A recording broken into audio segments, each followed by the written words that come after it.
These days, Russia and China are considered to be very close allies. Just a few weeks before Russia attacked Ukraine, Chinese leaders and President Putin declared in a meeting that there is a no-limits partnership between China and Russia. Even a year after Russia's invasion of Ukraine, China has not condemned Russia even once. In fact, China has strongly criticized NATO and the United States, accusing them of fueling the conflict by supplying weapons to Ukraine. On the other hand, following the sanctions imposed due to the war, Russia's oil and gas exports to Europe have reduced by almost 80%, which has significantly destabilized the Russian economy. However, during this time, China stepped in and began importing around 60% of its energy resources from Russia. This provided Russia with much-needed cash to sustain its war in Ukraine, and as a result, the bond between the two countries has grown even stronger. But in this video, I'm going to prove that China and Russia are not true allies, but in fact long-standing adversaries, and that the biggest threat to Russia is not the United States, but China itself. This friendship is likely a temporary alliance which may turn into rivalry in the near future. In today's video, I'm going to explain why there is such apparent closeness between China and Russia right now, and why I believe that these two nations are not genuine allies, but are potentially the greatest future threats to each other. This is a very comprehensive video, and I urge you to listen to it carefully until the end, because it reveals many powerful insights related to geopolitics, especially the idea that what appears on the surface in world politics often hides a completely different reality.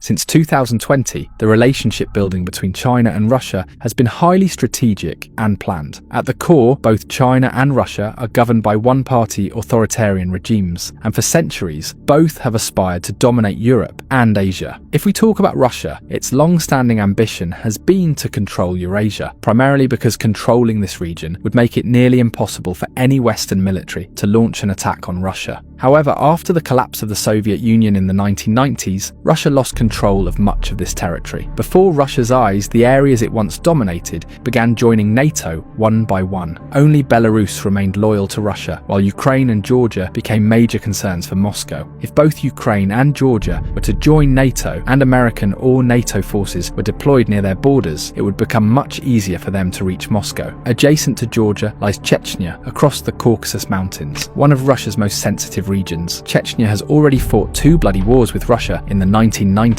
in which thousands were killed. The Chechen people desired independence, but Russia knew very well that if Chechnya separated, American and NATO forces could enter through Georgia and easily launch an attack on Moscow from there. Therefore, in 2008, Russia invaded Georgia and occupied about 20% of its territory. As a result of this attack, Georgia was unable to become a NATO member. Then in 2014, Russia attacked southern Ukraine and annexed Crimea. And finally, in February 2022, it launched a full-scale invasion of the rest of Ukraine in order to push NATO and US forces back toward Western Europe. Now, China's facing a somewhat similar situation. China's geography is highly complex. It has a 14,000-kilometer-long coastline, the 10th longest in the world, which borders the Pacific Ocean. More than half of China's population lives in coastal regions, and all of China's trade, whether exporting goods to other countries or importing oil and gas, flows through these areas. However, many small islands lie along these maritime routes, such as Taiwan, Japan, the Ryukyu Islands and the Philippines, which create strategic choke points. Unfortunately for China, all of these islands are under strong American influence. They are US allies. At the same time, China's most significant long-term objective is to finally end the civil war that has lingered for the past 70 years and reintegrate Taiwan into the mainland. But the problem is that Taiwan is a close ally of the United States. Technically, it is America's most important non-NATO ally. If China attempts to use military force to take back Taiwan, the US will almost certainly intervene in Taiwan's defense. Moreover, America and its allies could potentially block these choke points, and not just those. Further south, near Singapore, Malaysia, and northern Sumatra, lies a narrow 40-mile stretch of water known as the Strait of Malacca. The US and Indian navies could block this strait, cutting off China's oil and gas supply from the Persian Gulf, which would cripple the country in a matter of days, since 70% of China's energy imports come through this route. So just like Russia, China also believes that the US and its allies are trying to encircle and geographically isolate it. But this growing friendship between China and Russia is not only due to strategic pressure. In reality, both countries are filling each other's gaps and meeting each other's needs. China is the most populous country in the world and has the second largest economy. However, it lacks significant natural resources, which is why China imports around 70% of its energy from abroad. On the other hand, Russia is rich rich in natural resources, including the world's largest reserves of natural gas, the second largest coal reserves, and the sixth largest oil reserves globally. But Russia's economy and population are much smaller than China's. The most interesting part is that Russia's major natural resources are located in its southern regions, which are some of its least developed and least populated areas. Ironically, these same regions are very close to China's major industrial cities. Now, an understanding has developed between both countries. China will use its capital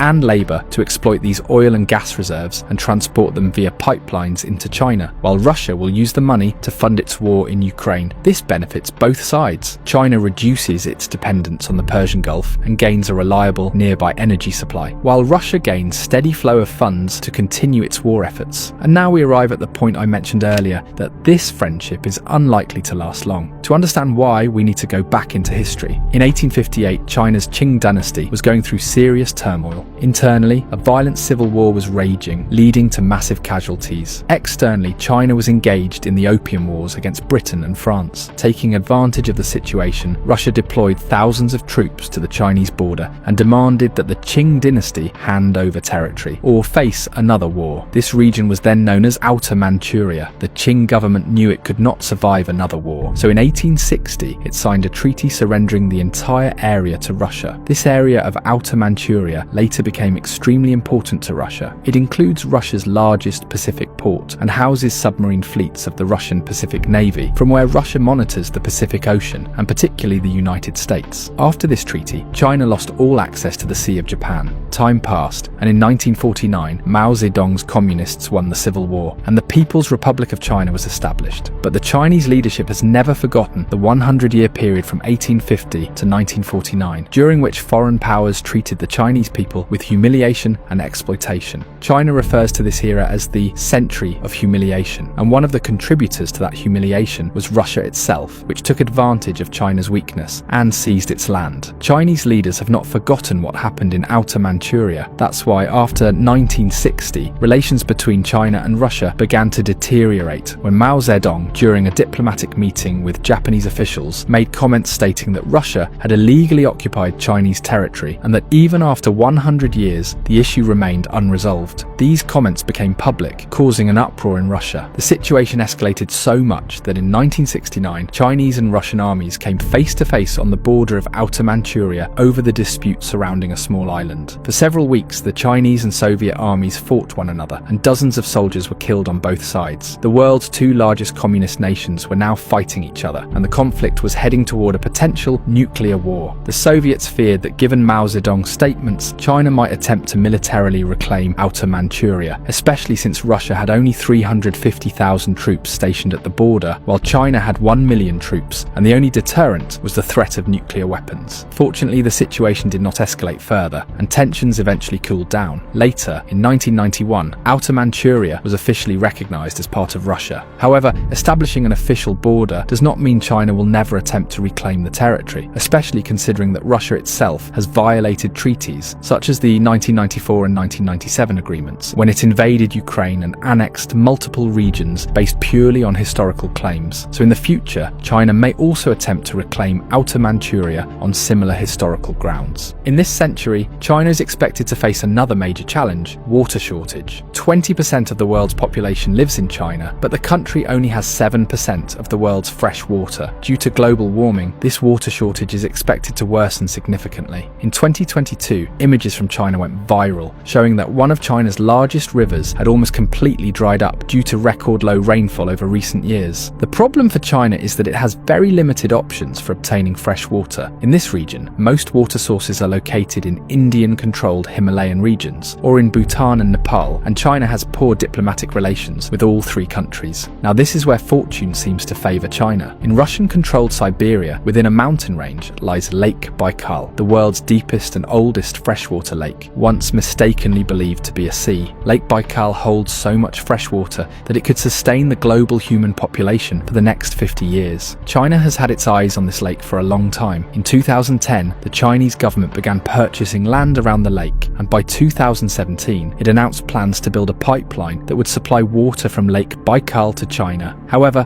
after this announcement, there was intense backlash from local Russians, who organized widespread protests. In response, the Russian government intervened and shut down the project. But as China's water crisis worsens and Russia's dependence on China grows, the day may not be far off when the Russian government reconsiders and approves the pipeline. Currently, Russia has no choice but to comply with China's demands, because most of the world has imposed sanctions on Russia and its economy is severely struggling. In this context, China's purchase of Russian oil and gas and its provision of labour and financial support is nothing short of a blessing for Russia. On the other hand, China is acquiring oil and gas through a safer and cheaper route and may also gain access to fresh water in the future. Thus, for now, both countries need each other. However, if in the future a new president comes to power in Russia and decides to cancel the water project or increase prices for oil and gas, the Chinese government may once again revisit the issue of Outer Manchuria, and this time China might react much more strongly, because China is now a military giant. That's why it's essential to remember, friendships and international relations are almost always based on mutual interests. In geopolitics, all the shifting alliances you see today are based on necessity. And this brings us to the most important point. It is now necessary for India and Pakistan to also come to the negotiating table and resolve their disputes through non-military means, considering each other's interests. Both countries are rich in natural resources, and if even 50% of their defence budgets were redirected toward healthcare and education, the fate of both nations could transform. We will soon make a video on this topic. If you found today's video informative, please like it and subscribe to the channel. These are all the sources we consulted while making this video. See you in the next video. Take care.